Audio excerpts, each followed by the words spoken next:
Book का तीसरा भाग। हम देखेंगे तीसरे भाग में गांधी जी जो यहाँ जब मुंबई आते हैं और वहाँ पे यानी जब प्रयागराज में उतरते हैं तो एक पत्रिका छपवा देते हैं अफ्रीका के लिए। अफ्रीका में जो जो अत्याचार होते हैं, जो जो गांधी जी के साथ होता है या वहाँ अश्वेत लोगों के साथ होता है, उसके लिए एक पत्रिका छपवा देते हैं। जो पत्रिका छपवा देते हैं वो जब पत्रिका किसी तरीके से अफ्रीका पहुँच जाती है तो वहाँ गांधी जी के लिए एक जलजला तैयार हो रहा होता है। उसके बारे में गांधी जी लिखते हैं अपनी बुक के तीसरे भाग में। गांधी जी की बुक में 5 भाग हैं, हम तीसरा भाग देखते हैं। तूफान की आगाही। क्या होता है, गांधी जी इस बार अफ्रीका अपने परिवार के साथ जा रहे होते हैं। ये परिवार के साथ उनकी पहली यात्रा होती है। गांधी जी हमेशा अकेले जाते हैं, लेकिन ये परिवार के साथ उनकी पहली यात्रा होती है। परिवार के रहने, खाने, कपड़ा और जहाज़ में कैसे बैठना है, क्या करना है, सब चीज़ों को सिर्फ गांधी जी को ध्यान देना था, क्योंकि परिवार तो यात्रा से अनजान था। गांधी जी को सब चीज़ों का ध्यान देना था। गांधी जी धीरे धीरे करके सबको जहाज़ में बैठाते हैं और ले जाते हैं। जब मई जून का उस समय क्या होता है, तूफ़ान की आगाही होती है। जैसे ही जहाज़ से निकलते हैं तो समुद्र में क्या होता है, तूफ़ान के लिए अलार्म बज जाता है। जैसे आप देखे होंगे मूवीज़ में, मैं भी देखता हूँ भाई, रियल में भी ऐसा होता है कि जब एरोप्लेन होता है या पानी वाले जहाज़ होते हैं, जब कुछ होते हैं तो इनमें रेड लाइट जलती है और अनाउंस किया जाता है कि तूफ़ान आने वाला है या हमारे प्लेन में या जहाज़ में कुछ गड़बड़ी है। वैसे ही गांधी जी की आगाही उसमें पानी वाले जहाज़ में आगाही की जाती है कि जहाज़ में थोड़े सा समुद्र में तूफ़ान आने वाला है। गांधी जी सब लोग डरे सहमे होते हैं। तूफ़ान आता है, सब चीज़ें इधर से उधर हो जाती हैं, सब मालूम भयंकर तूफ़ान, इधर से उधर सब चीज़ें फैल जाती हैं, लेकिन गांधी जी और गांधी जी का परिवार सुरक्षित रहता है। गांधी जी क्योंकि पहले ये सब झेल चुके थे, गांधी जी का परिवार अपने परिवार को सुरक्षित रखते हैं। और इस प्रकार गांधी जी का हम देखेंगे तूफ़ान अफ्रीका में आ गया वो समय जो गांधी जी के जीवन का सबसे खतरनाक समय था। प्लेग उसी समय शंका होती है प्लेग की। जब गांधी जी वहाँ डरबन पहुँचते हैं दिसंबर के महीने में, तो पूरे जहाज़ को क्वारंटाइन किया जाता है, क्योंकि उसी समय प्लेग चल रहा होता है, छुआछूत की बीमारी होती है। जैसे इस टाइम कोरोना चल रहा है, तो उसी समय प्लेग पूरे जहाज़ को क्वारंटाइन कर दिया जाता है। ऊपर से क्या होता है, जब डरबन पहुँचते तो पूरे जहाज़ को गोरे लोग घेर लेते हैं गांधी जी को मारने के लिए। पूरे के पूरे जहाज़ को गांधी जी को और गांधी जी के परिवार को मारने के लिए या वापस करने के लिए घेर लिया जाता है, क्योंकि गांधी जी ने जो पार्टी बनाई थी, जो उनका विरोध किया था, जो पत्रिका छपवाई थी, मुद्दा ये था। गांधी जी को काले झंडे दिखाए जाते हैं, गांधी जी को वहाँ से भगाने की पूरी कोशिश की जाती है। किसी तरह से धीरे धीरे करके देखेंगे हम 13 जनवरी 1897 को जहाज़ के सभी लोगों को मुक्त कर दिया जाता है, यानी जहाज़ को वहाँ से मुक्त कर दिया जाता है। सभी यात्रियों को तो वहाँ से भाई आगे जाने का आदेश दे दिया जाता है, लेकिन गांधी जी और उनके परिवार को रोक लिया जाता है। कहा जाता है कि आपको और आपके परिवार को शाम तक उतारा जाए। सब डरे समय रहते हैं, लेकिन एक होते हैं, उनका नाम होता है मिस्टर लटन। उनके साथ गांधी जी अपने परिवार को भेज देते हैं। वो अपने गांधी जी के परिवार को कार में बैठाकर सुरक्षित अपने घर में ले जाता है और सुरक्षा की जिम्मेदारी लेते हैं। गांधी जी के परिवार को छोड़ने के बाद गांधी जी के पास आते हैं और गांधी जी के साथ रोड में पैदल चला करते हैं, बातचीत करते हुए कि आपने ऐसा क्यों, क्या मुद्दा, सब चीज़ें के बारे में, कैसा रहा सफ़र, आज चीज़ें। उतने में गांधी जी को पूरे आकर भीड़ गोरों की घेर लेती है और गांधी जी लिखते हैं, जब घेरती है उसके बाद लात, जूते, चप्पल जो जिसको मिला उसी से मारा, अंडे बरसाए, तमाचे बरसाए। बहुत गांधी जी के मार पड़ी, गांधी जी का शरीर फूल आया, खूब दर्द किया, बहुत तकलीफ़ हुई भाई।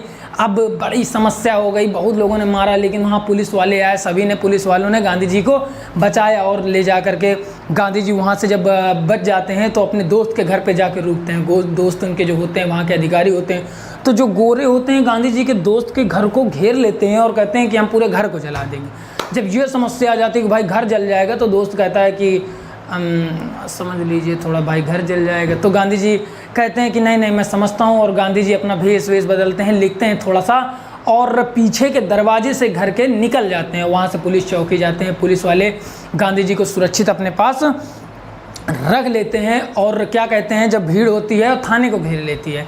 और जब थाने को घेर लेती है, जहाँ गांधी जी बंद रहते हैं, सुरक्षित रहते हैं, तो पुलिस वाले 2 अधिकारी होते हैं, गांधी जी को चुपचाप जाके छिपा देते हैं कोने में और कहते हैं कि आप बोलिएगा नहीं, आप चुपचाप छिपे रहिए, हम आपको बचाने की हमारी पूरी जिम्मेदारी है, आपको कुछ नहीं होगा, बस आप कुछ बोलिएगा नहीं, शांति से रहिए।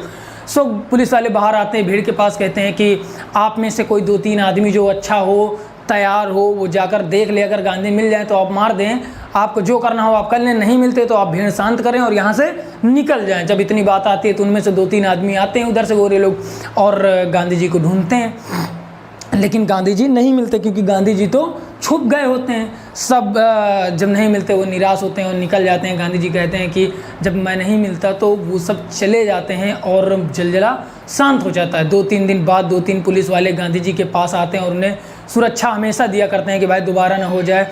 तो जो वहाँ अफ्रीका में रहते हैं तो गांधी जी से जो गांधी जी के दोस्त रहते हैं, शुभचिंतक रहते हैं, पार्टी वाले रहते हैं, वो सब कहते हैं कि हम इन भीड़ के खिलाफ जिन्होंने इतना ज़्यादा हंगामा किया उनके खिलाफ हम केस करेंगे। लेकिन गांधी जी उनको मना कर देते हैं कि नहीं, मुझे कोई केस नहीं करना, शांति से रहो, सब शांत हो गया है, मुझे शांत रहना है, मुझे कोई केस नहीं करना। और गांधी जी फिर अपना काम वही शुरू कर देते हैं, पार्टी का काम, और फिर से वकालत शुरू कर देते हैं। आप देखेंगे इतना बड़ा व्यक्ति होकर, इतना बड़ा नेता होकर के उसके साथ इतना अत्याचार होता है, उसे मारने की तक कोशिश की जाती है। गांधी लिखते हैं कि नेता बनने तक मैं हर बार जान से खेलता रहा, मुझे हर मिनट जान का खतरा लेकिन मैं खेलता रहा। और गांधी जी का हम आगे देखेंगे जो देश के राष्ट्रपिता बन गए, जिन्हें देश के बापू के नाम से पुकारा जाता है प्यार से, जिन्हें बापू कहते हैं लोग। बच्चा बच्चा जानता है कि देश के राष्ट्रपिता कौन है तो बापू का नाम आता है, ना कि अन्य नेताओं का आता है। वो उनके संघर्ष थे। आगे हम देखेंगे बच्चों की शिक्षा सब चीज़ होती है कि भाई अब अफ्रीकन परिवार के साथ जाते हैं तो वहीं पर क्या होता है कि डरबन में गांधी जी 1897 को रुकते हैं। तो वहाँ पर होता है कि भाई बच्चों की शिक्षा, तो गांधी जी जब वहाँ नाम लिखाने जाते हैं, लेकिन जो कॉलेज स्कूल्स रहते हैं सारे वो सब अंग्रेज़ों के रहते हैं, जहाँ पर तमिल, अंग्रेजी और अन्य भाषाएं चलती हैं लेकिन हिंदी नहीं चलती है। सो गांधी जी कहते हैं कि मुझे गुलामी नहीं मंजूर, मैं अपने बच्चों को अंग्रेज़ों के स्कूल में नहीं पढ़ाऊंगा क्योंकि मैं अंग्रेज़ों का विरोध करता हूं, मुझे गुलामी नहीं मंजूर है, मेरा बच्चा सिर्फ गुलामी सीख पाएगा। सो मुझे गुलामी नहीं मंजूर है और मैं अपने बच्चों को नहीं पढ़ाऊंगा। जब इतनी बात आती है तो अब बच्चों को तो पढ़ाना था, तो गांधी कहते हैं मैं अपने बच्चों को स्वयं पढ़ा लूँगा। गांधी जी लिखते हैं कि मैं अपने बच्चों के साथ थोड़ा समय बिताता था, उन्हें पढ़ाता था, उनका क्लास टीचर बना, उनका गुरु बना, उनका पिता तो था ही मैं, सब चीज़ सिखाते हैं लेकिन उतनी अच्छी शिक्षा नहीं दे पाते क्योंकि गांधी जी के पास ज़्यादा समय नहीं रहता। बड़े नेता बन चुके होते हैं, इधर उधर भगना, हर चीज़ काम करना, सेवा करना, देश सेवा करना, लोगों की सेवा करना, बहुत गांधी जी पर जिम्मेदारियां आ जाती हैं। गांधी जी कहते हैं मुझे थोड़ा तो दुख होता है कि मेरे बच्चे पढ़ नहीं पाए इतना, लेकिन एक बात की खुशी है कि मुझे गुलामी मंजूर नहीं थी। 1920 में जो गांधी जी असहयोग आंदोलन करते हैं उसमें भी गांधी जी का छात्र साथ देते हैं, वो क्योंकि गांधी जी ने अपने बच्चों को किसी अंग्रेज़ों के साथ नहीं पढ़ाया था। गांधी जी को यहाँ गर्व भी महसूस होता है कि वो जो शिक्षा देते दूसरी संस्कृति में मेरे बच्चे बदल सकते थे, दूसरे देश की संस्कृति के आहोश में आ सकते थे, यानी उसमें फंस सकते थे, लेकिन मैं ने ऐसा नहीं होने दिया, अपने बच्चों को बचा लिया, सुरक्षा दिया, सब चीज़ों से सब प्रकार की सुरक्षा दी। अब आगे हम देखेंगे सेवाव्रती गांधी जी के उसी समय क्या होता है, जब घर ले लेते हैं वहीं पर रहते हैं तो एक जो कोढ़ी होता है, अंग्रेज होता है शायद, तो वो गांधी जी के जब घर पे आता है तो गांधी जी बिना किसी भेदभाव की उसकी खूब सेवा करते हैं। गांधी जी को सेवा का शौक़ होता है, मैं आगे आपको बता चुका हूँ। गांधी जी को सेवा का शौक़ होता है, खूब उसकी सेवा करते हैं, उसकी मरहम पट्टी करते हैं, उसको पैसे देते हैं, उसका जब घाव सही हो जाता है तो उसको उसके घर भेज देते हैं, घाव सही हो जाता है उसको मलहम पट्टी बांध करके पैसे दे करके उसको अच्छा करके उसके घर भेज देते हैं। ब्रह्मचर्य इतना सब झगड़ा मार कूट जो भी था, आंदोलन सब होने के बाद गांधी जी कहे कि यार मैं भड़क जाता हूँ छोटी सी बात पे, अपने जीवन को शांत बना लूँ, सादा बना लूँ तो शायद कुछ सुधार हो सके। सो गांधी जी सादगी की ओर बढ़ते हैं, ब्रह्मचर्य यानी कि सादा भोजन उच्च विचार, सिंपल लिविंग, हाई थिंकिंग की ओर बढ़ते हैं। तो एक होते हैं रायचंद भाई होते हैं, वो एक कवि होते हैं, वो ब्रह्मचर्य करते हैं। तो उन्हीं के साथ गांधी जी भी विचार करते हैं कि मैं भी यार ब्रह्मचर्य धारण कर लूँ, मैं भी शांत रहूँगा जैसे ये भाई शांत रहते हैं। मान लो कोई अच्छा हो तो भाई हमारे मन में भी लालसा आती है, आपके मन में लालसा आती है कि उसके जैसा बन जाऊँ, सो गांधी जी के मन में भी आई और गांधी जी सादगी की ओर बढ़ने लगे। अब धीरे धीरे गांधी जी जो थे अब ये सादगी की ओर बढ़ने लगे, गांधी जी का जीवन शांत रहा, सब अच्छे से चलने लगा। गांधी जी कहते हैं कि 1906 में मैं अच्छी तरीके से सादगी की ओर बढ़ पाया, ब्रह्मचर्य को अच्छे से अपने जीवन में लागू कर पाया। नेटाल में जुलू विद्रोह और देखेंगे आगे जुलू विद्रोह, घायलों की सेवा करना, उनकी सेवाव्रती करना, पूरा ध्यान देना, सब गांधी जी के जीवन में आते रहे। गांधी जी कहते हैं मैं इतना अच्छे शायद इसीलिए सेवा कर पाया क्योंकि मैंने ब्रह्मचर्य को अपना लिया था। ब्रह्मचर्य बी पाठ आता है। ब्रह्मचर्य 1906 ईस्वी में गांधी जी बार बार लिखते हैं पूरी तरीके से। गांधी जी कहते हैं कि मेरी पत्नी को कोई विरोध नहीं था, पत्नी सपोर्ट में रहती है, गांधी जी के खूब सेवा करते हैं। गांधी जी अपनी पत्नी के साथ मिलते हैं, पत्नी भी सपोर्ट करती है कि जी आपकी जैसी इच्छा आप वैसा करें। गांधी जी को स्वाद से कोई मतलब नहीं होता, सादगी की तरफ जीवन जाता है, एकदम सादा भोजन, उच्च विचार। गांधी जी का सादा भोजन की थोड़ी सी आदत ऐसे पड़ जाती है कि एक बार वो जेल चले जाते हैं तो वहाँ पर केवल दाल आल दी जाती है, नमक या किसी चीज़ से कोई मतलब नहीं। तो वहाँ से गांधी जी की थोड़ी आदत पड़ जाती है, भाई नमक वमक खाने लग, सादा भोजन खाते हैं, नमक और हरी सब्जी से कोई मतलब नहीं रहता, दालें भी नहीं मिलती। तो गांधी जी इस तरीके सादगी से बढ़ते चले जाते। अब सादगी की ओर देखेंगे थोड़ा सा आगे, सभी तरह के स्वाद से कोई मतलब नहीं रहता, सब चीज़ें बढ़ती जाती धीरे धीरे धीरे करके। एक बार क्या होता है, जब अफ्रीका में गांधी जी होते हैं तो ऑफिस में काम करा करते हैं, तो सोचते हैं यार कपड़ा वपड़ा कौन धुले, मान लो हम ही लोग हैं यार कि कपड़ा कौन धुले यार, चलो धोबी धुल देगा। तो गांधी जी भी अपने कपड़े धोबी धुलने के लिए देते हैं, लेकिन जो धोबी रहता है वो गांधी जी के कपड़े धुलने से मंजूर करता है, यानी नहीं धुलने के लिए कहता है, विरोध करता है।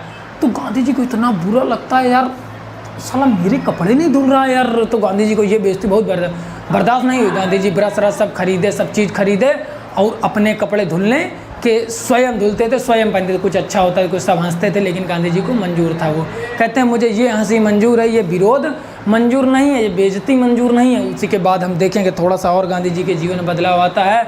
तो गांधी जी लिखते हैं कि उसी समय जैसा हमारे देश में होता था कि कोई उच्च वर्ग का ये नाई या धोबी या सी या उससे नीचे की कास्ट को कपड़े नहीं धुला करता था, नीचे की जातियों के कपड़े नहीं धुला करता था। उसी प्रकार दक्षिण अफ्रीका में भी गांधी जी के कपड़े नहीं धुले जाते। एक बार गांधी जी जब बाल कटाने जाते हैं तो नाई भी गांधी जी के बाल काटने से मना कर देता है। गांधी जी को बहुत गहरा आघात पहुंचता है, गांधी जी दुखी होते हैं और ट्रिमर वगैरह मशीन वगैरह कहते हैं मैं लाता हूँ, स्वयं कैंची वैंची अपने हाथ से बाल काट लेता हूँ। ऊंचे नीचे कट जाते हैं, मतलब बड़े छोटे, मान लो ये इतने हो गए, ये इतने हो गए, सब तरीके से मतलब एकदम कार्टून बन जाता है। सही कहें तो थोड़ा सा जब कार्टून बन जाता है, सब लोग हंसते हैं जहाँ गांधी जी ऑफिस में, लेकिन गांधी जी कहते हैं मुझे ये हंसी मंजूर, अपनी बेइज्जती मंजूर नहीं है, मैं स्वाभिमानी हूँ। गांधी जी कहते हैं मैं स्वाभिमानी हूँ, मुझे ये बेइज्जती मंजूर नहीं है। अब सफाई आंदोलन चलता है, बोआरा का युद्ध आता है। बोआरा एक स्थान होता है, वहाँ पर जब युद्ध होता है तो बहुत सारे सैनिक घायल हो जाते हैं। गांधी जी उनकी सेवा करने के लिए अपनी टीम को इकट्ठा करते हैं और सेवा करने के लिए निकल जाते हैं। वहाँ से पहाड़ियों में पैदल चलना, बहुत सेवाएं करते हैं, बहुत हेल्प करते हैं लोगों की, खूब मदद करते हैं और खूब जी जान से सेवा करते हैं और खूब ख्याति प्राप्त करते हैं। वहाँ जनरल कलर सबसे अच्छा व्यवहार बना लेते हैं। अब साफ़ सफाई क्या होता है कि उसी समय गंदगी बहुत सारी होती है, प्लेग भी चल रहा होता है, बहुत बीमारियां गंदगी होती है। तो जितने भी जैसे हमारे देश में यस्सी हुआ करते थे पुराने समय, गांधी जी लिखते हैं जो पिछड़ा वर्ग होता था वो बहुत गंदा रहा करता था। उसी प्रकार अफ्रीका में भी काले लोग जो थे, अश्वेत लोग, वो गंदगी युक्त स्थानों पर रहते थे। कुछ अच्छे भी रहते थे लेकिन कुछ गंदगी युक्त स्थानों पर रहते थे। तो गांधी जी वहाँ सफाई करने के लिए का आंदोलन चलाते हैं, निरोग्य बनाने के लिए लोगों की घर घर जाके सफाई करते हैं, निरीक्षण करते हैं, पकाना साफ करते हैं, गलियों की सफाई करते हैं, सब चीज़ करा देते हैं गांधी जी। जब सब चीज़ करा देते हैं तो वहाँ पर गांधी जी कहते हैं कि आपको एक चीज़ से बचना है, वो है गोरों की गंदगी, यानी गोरों के विचारों से, गोरों के हर प्रकार के विरोधों से आपको बचना है। अब देश गमन गांधी जी कुछ समय बाद 3 साल और रुकते हैं, उसके बाद कहते हैं कि अब यार देश जाना, मान लो आप मैं दिल्ली कहीं बाहर चले जाएँ, इलाहाबाद, तो जैसे पढ़ाई करने के लिए, किसी काम के लिए, तो यार कुछ दिन रह लिए, अब घर चलते हैं। तो गांधी जी भी कहते हैं कि मैं भी देश जाना चाहता हूँ। सब विरोध करते हैं कि नहीं आप नहीं जा सकते, लेकिन गांधी जी कहते हैं नहीं भैया मुझे तो देश जाना है। सबसे वादा करते हैं कि अगर ज़रूरत पड़ेगी तो मैं फिर से आऊँगा। और गांधी जी देश के लिए रवाना होते हैं। जब रवाना होते हैं तो उस समय एक पार्टी रखी जाती है, गांधी जी को सब इतना भेंट देते हैं, सोना चांदी हीरे मोती। गांधी जी लिखते हैं कि सब चीज़ों से गांधी जी को लाद देते हैं। इतनी बड़ी गठरी इकट्ठा कर लें, अगर सोना बांध लें तो इतना पैसा हो जाता है, गांधी जी लिखते हैं। लेकिन गांधी जी क्या करते हैं, सब चीज़ वापस कर देते हैं सबका। जब वापस करते हैं तो गांधी जी का वो पत्नी जो रहती हैं कस्तूरबा बाई गांधी, वो विरोध करती हैं कि यार हमको मिला है हम रखेंगे, आप वापस काहे कर रहे हैं, काहे वापस कर रहे हैं, हम अपने पास रखेंगे, काहे आप वापस कर रहे हैं, भाई हमारा अधिकार है इस पर। लेकिन गांधी जी कहते हैं नहीं, अधिकार की कोई ज़रूरत नहीं, आप वापस कर दें, मुझे अपने हिसाब से चलने दें, आप ज़्यादा ना बोलें। थोड़ा सा ऐसे बहस होती है, सब चीज़ वापस हो जाता है और गांधी जी वापस कर देते हैं। जो पैसे होते हैं उनको बैंक में जमा करा देते हैं कि आगे के लिए काम आएगा, और देश के लिए रवाना हो जाते हैं। अब गांधी जी लिखते हैं देश में 1901 में देश में कांग्रेस, उसी समय जब विचार आते हैं, देश घूमते हैं, कांग्रेस में जिस दिन सम्मेलन होता है 1901 ईस्वी में कांग्रेस में सम्मेलन करते हैं, कलकत्ता में उनका सम्मेलन होता है, बड़े छोटा सब नेता आते हैं, सबसे बातचीत करते हैं, सबके साथ मेल जोल से रहते हैं। लेकिन जब वहाँ पहुँचते हैं देखते हैं कि बड़ी गंदगी होती है, इतनी छुआछूत होती है कि गोरा जो हो मतलब जो जैसे मान लो ऊंची वर्ग का है उसका खाना अलग बन रहा है, जो नीचे वर्ग का है नीचे तबके का है उसका खाना अलग बन रहा है। छोटे बड़े का बहुत विरोध था, पार्टी तो एक थी लेकिन विरोध था, एकता ना थी। और गंदगी तो इतनी थी कि मैदान था सामने, वहीं जाके सब हल्के हो आते थे। गांधी जी विरोध करते हैं, इसका साफ सफाई करते हैं और कहते हैं जब भंगी आएगा, गांधी जी लिखते हैं कि जब भंगी आएगा तो साफ करेगा, हमसे कोई मतलब नहीं भैया, हम नहीं करेंगे, हमने इतना है। यहाँ की ये सोच थी। गांधी जी क्या करते हैं, स्वयं झाड़ू लेते हैं, पानी लेते हैं और बाल्टी लगा के सफाई करने, गांधी जी पखाना तक साफ करते। इतने बड़े नेता होने के बाद 3 साल की तालीम थी लेकिन सफाई करते हैं। वहाँ पर गांधी जी धीरे से अधिवेशन आता है, गांधी जी अपना भाषण तैयार करते हैं और बोलने के लिए जब मंच पर जाते हैं तो फिर से वही समस्या, आंखों के सामने अंधेला, पैर कांपना और फिर से गिर जाते हैं। बहुत दुख होता है कि यार ये डर दूर क्यों नहीं हो रहा मेरा। अब गांधी जी विरोध करते हैं भाई कि अब खुद का विरोध करते हैं, खुद से लड़ते हैं और सही धीरे धीरे दूसरा नेता आता है, प्रस्ताव गांधी जी का पास हो जाता है जो बोलना चाहते हैं। क्लर्क या बैरा गांधी जी कांग्रेस में प्रवेश करने के लिए जाते हैं तो क्या होता है, गांधी जी को भाई बड़ा काम तो कोई देता नहीं है, तो नेता इधर उधर टहलाते हैं। एक नेता होते हैं क्या कि क्लर्क का बैरा काम कर लो, यानी फाइल वाइल समेटने का काम। गांधी जी अब फाइल समेटने का काम करने लग जाते हैं, कहते हैं मुझे कोई भी काम मिले, मुझे कोई परहेज नहीं है। और गांधी जी क्लर्क या बैरा का काम करने लग जाते हैं। जब गांधी जी क्लर्क या बैरा काम करने लग जाते हैं, धीरे धीरे करके सब बातें होती हैं। उसके बाद हम देखेंगे कि कांग्रेस का अधिवेशन सब नेता मिलते हैं और 11 बजे का टाइम होता है। गांधी जी को 5 मिनट का मौका मिलता है बोलने के लिए, लेकिन उसमें भी 2 मिनट बोलने दिया जाता है। गांधी जी को बहुत दुख होता है, लेकिन गांधी जी का प्रस्ताव पास होता है। सब इंग्लिश में बोलते हैं लेकिन गांधी जी का वही अपनी मातृभाषा हिंदी में बोलते हैं और प्रस्ताव अच्छे से पास होता है। बहुत सारे सपोर्ट के साथ गांधी जी का प्रस्ताव पास होता है। अब लॉर्ड कर्जन जो उसी समय देश के जनरल गवर्नर थे, उनका दरबार लगा होता है, उनके पास भी जाना होता है गांधी जी को और सब चीज़ें सबसे मिलते हैं देश में। जब वहाँ पर जाते हैं लॉर्ड कर्जन के दरबार में तो गांधी जी को बड़ा दुख होता है कि यार इतना बड़ा ये है फिर भी हमारे देश की स्त्रियों की हालत बड़ी गंभीर होती है। वहाँ से निकलते हैं और उसी समय क्या होता है, 1 महीने कलकत्ते में रहते हैं होटल में, वहीं खाना खाने जाते हैं। तो जो गोखले रहते हैं कांग्रेस के यानी बाएं हाथ या दाहिना हाथ कह सकते हैं आप, मतलब कांग्रेस के एक पिलर थे जिनके भरोसे कांग्रेस चल रही थी। तो वो आते हैं गांधी जी को अपने साथ अपने एक रूम पर लिवा जाते हैं, कहते हैं कि आप चलिए। गांधी जी की उस समय अच्छी दोस्ती हो चुकी होती है, गांधी जी को लिवा जाते हैं अपने साथ वो अपने रूम पर और दोनों भाइयों जैसे रहते हैं, खूब अच्छी चर्चा करते हैं। गांधी जी लिखते हैं कि गोखले का काम सरल ना था, बड़ी कठिनाइयों से भरा हुआ था। गोखले का काम बहुत कठिनाइयों का था, सरलता से ना भरा हुआ था। गोखले खूब काम करते हैं। उसी समय लिखते हैं गांधी जी की रनाडे जो थे उनके आगे पीछे 10 नौकर चला करते थे, कपड़ा बदलने वाला ये वो कार में उस समय चलते थे। लेकिन जो गोखले थे उनके पास पैसा था, शोहरत थी, नाम था, कार थी, लेकिन कभी कार से नहीं चले, वो हमेशा बैलगाड़ी पे, एक घोड़ा गाड़ी पे चलते थे। गोखले के साथ दूसरे महीने रहते हैं। गोखले अपने दोस्तों से मिलाते हैं, जितने भी ईसाई दोस्त रहते हैं उनसे बातचीत करते हैं, सबसे मिलते हैं और बातचीत करते हैं। गोखले और ईसाइयों से गांधी जी मिलते हैं, कहते हैं कि यार ईसाई तो वहाँ जो अफ्रीका के थे वो बड़े अनजान थे यार, कहीं भी जाते थे किसी भी धर्म में स्वीकार नहीं, लेकिन यहाँ के ईसाई बड़े अच्छे हैं यार, कि किसी भी मंदिर में मस्जिद में जाते हैं सलाम कर देते हैं, सर झुका लेते हैं, लेकिन वहाँ तो अलग था। लेकिन गांधी जी अंधविश्वास के खिलाफ थे, जैसे बलि देना, मोमबत्ती जलाना, इस मुस्लिमों में ऐसे 2-3 थे, उनसे गांधी जी विरोध में थे। अब गोखले के साथ तीसरा महीना होता है, काली माता का मंदिर होता है, ब्रह्म समाज होता है, गांधी जी वहाँ सबसे मिलते हैं। और अब इसके सब चीज़ बात होने के बाद गोखले से अच्छा व्यवहार बन जाता है, एकदम छोटे भाई की तरीके रहते हैं। गांधी जी लिखते हैं। उसके बाद क्या होता है, अब गांधी जी कहते हैं कि मैं देश घूमना चाहता हूँ, और गांधी जी की जो मन में लालसा होती है देश घूमने की, और गांधी जी जब देश घूमने की लालसा होती है तो गोखले से विदा लेते हैं और कहते हैं मैं काशी वासी हर जगह पूरा देश घूमूंगा। और गांधी जी घूमने के लिए निकलते हैं। गोखले भी साथ चलना चाहते हैं, लेकिन गांधी जी तीसरे दर्जे का टिकट लेते हैं। सो गोखले को ये मंजूर नहीं होता, वो कहते हैं कि अगर आप पहले दर्जे का टिकट लेते तो मैं आपके साथ चलता, लेकिन आपने तीसरा दर्जे का टिकट लिया है सो मैं नहीं जाऊँगा। गांधी जी टिकट रेलवे तक गांधी जी को छोड़ने आते हैं। गांधी जी के लिए 2 मिनट ट्रेन भी रुकाई जाती है अलग से, और गांधी जी ट्रेन पे बैठते हैं, भीड़ भड़ाका में पंडों सब चीज़ों से मिलते हैं। अब गांधी जी लिखते हैं काशी में। गांधी जी जो है काशी, आगरा, जयपुर, पालनहार, राजकोट, राजस्थान, हर जगह घूमते हैं, हर जगह जाते हैं, पूरे हर जगह एक एक दिन रुकते हैं। लेकिन गांधी जी एक काशी की घटना लिखते हैं। काशी के मंदिर होता है, वहाँ पर जाते हैं तो जो पंडा होता है यानी पंडित, जो पूजा कराने वाले होते हैं, तो पंडा गांधी जी लिखते हैं, मैं नहीं बोल रहा हूँ, आप लोग ये ना समझें कुछ। तो गांधी जी क्या होता है, जब उससे बातचीत करते हैं, मिलते हैं, पूजा करते हैं, तो 1 पैसा दान में देते हैं। लेकिन जो पंडा होता है वो गुस्सा हो जाता है कि 1 रुपया दे रहा है यार, तुझे शर्म नहीं आती, इतना बड़ा आदमी होकर के 1 रुपया देता है। 1 रुपया गांधी जी के मुंह में फेंक देता है। गांधी जी लिखते हैं कि गांधी जी के मुंह में फेंक के मार देता है। जब मुंह फेंक के मार देता है तो गांधी जी पैसा उठाते हैं और हंसकर चले जाते हैं, कहता है लेना हो ले और नहीं तो जाओ। गांधी जी को गाली देने लग जाता है भाई।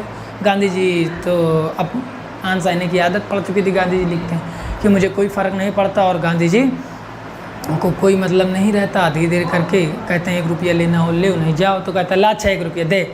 इससे आपके साथ ये घटनाएं हुई होंगी भाई, कोई आता है कहते हैं लेना हो ले, नहीं जाओ निकलो। तो वैसे गांधी जी के साथ होता है। अब काशी में भी गांधी जी जाते हैं, काशी में भी घूमते हैं। गांधी जी का अब काशी में भी बता चुका हूँ मैं आपको, मुंबई में वहीं से जब सब चीज़ चलने लग जाता है तो गांधी जी जो दक्षिण अफ्रीका में अपने पैसे इकट्ठे करके रखे थे, जो उनको आते वक्त भेंट मिले थे, उनको मंगा करके वहीं मुंबई में एक अपना घर खरीद लेते हैं और फिर से वही पुराना धंधा स्टार्ट कर देते हैं, यानी वकालत का। तो वकालत का जब धंधा स्टार्ट कर देते हैं तो 3 मुकदमे आते हैं। गांधी जी तीनों मुकदमे इस बार जीत जाते हैं। गांधी जी की खुशी का ठिकाना नहीं रहता, सब भेंट पैसे गांधी जी को मिलते हैं, वहीं बस जाते हैं, अच्छे से गांधी जी रहने लग जाते हैं। धर्म संकट क्या होता है, जब मुंबई में स्थिर होते हैं उसी समय धर्म संकट गांधी जी पर आता है। धर्म संकट क्या था, एक खबर मिलती है कि आपके बच्चे की हालत बहुत ख़राब, छोटे बच्चे मगनलाल। जब मगनलाल की हालत बहुत ख़राब रहती है तो डॉक्टर उसको कहते हैं कि आपको इसको देवी निकल आती हैं, जो छोटे चिकन पॉक्स। तो क्या होता है, जब छोटे दाने निकल आते हैं तो डॉक्टर कहता है कि इसके अंदर कमजोरी बहुत है, आप इसको मांस खिलाएं, दूध पिलाएं, तो आपका बच्चा बच पाएगा। नहीं, बच नहीं पाएगा। गांधी जी बड़े निराश होते हैं, डॉक्टरों से थोड़ी बहस होती है। गांधी जी अपने बच्चे को लिवा कर घर चले आते हैं और अपना देसी उपचार मैं आपको बता चुका हूँ, वही मिट्टी और पानी का। तो गांधी जी बच्चे को, डॉक्टर कहते हैं कि आप अपने बच्चे को मारना चाहते हैं, ऐसा करते हैं यार, अगर इलाज नहीं कराएंगे तो बच्चा आपका बच नहीं पाएगा, ऐसा नहीं कर। गांधी कहते हैं ठीक है, मैं मांस नहीं खिला सकता, बच्चा छोटा है, उसकी जिम्मेदारी की उसकी पूरी जिम्मेदारी मेरी है। गांधी जी उसको घर ले आते हैं, मिट्टी से इलाज करते हैं और बच्चे के शरीर पर मिट्टी लगा देते हैं अच्छे से, और उसको एक चद्दर काला उड़ा करके बांध कर बाहर चले जाते हैं। रो कर भगवान से प्रार्थना करते हैं, भगवान अगर तू है आज तो मेरे बच्चे को बचा ले। जब 10-15 मिनट बाद गांधी जी लौट के आते हैं तो बच्चे को पसीने से भीगा हुआ पाते हैं, बच्चा ठीक हो चुका होता है। वापस कहता है, गांधी जी से कहता है पापा अब तो खोल दो, बहुत गर्मी लग रही है। गांधी जी की खुशी का ठिकाना नहीं रहता, बच्चा ठीक हो जाता है और गांधी जी उस ईश्वर को बहुत धन्यवाद देते हैं, शुक्रिया कहते हैं, भगवान तू जो भी हो, ईश्वर अल्लाह कोई भी हो, मैं तेरा धन्यवाद करता हूँ, तूने मेरे बच्चे को बचा लिया। आगे का फिर से दक्षिण अफ्रीका में अब धीरे से बच्चा सही हुआ। गांधी जी को फिर से न्योता आ जाता है कि आपको दक्षिण अफ्रीका में आना है, और गांधी जी को न्योता मिल जाता है। गांधी जी कहते हैं मेरी टिकट करा दीजिए, और गांधी जी फिर से अफ्रीका के लिए निकल जाते हैं। जब अफ्रीका के लिए निकल जाते हैं, सब काम गांधी जी का तैयार रहता है। गांधी जी जाकर एक दिन पहले पहुँचते हैं और अपने काम में लग जाते हैं। नमस्कार।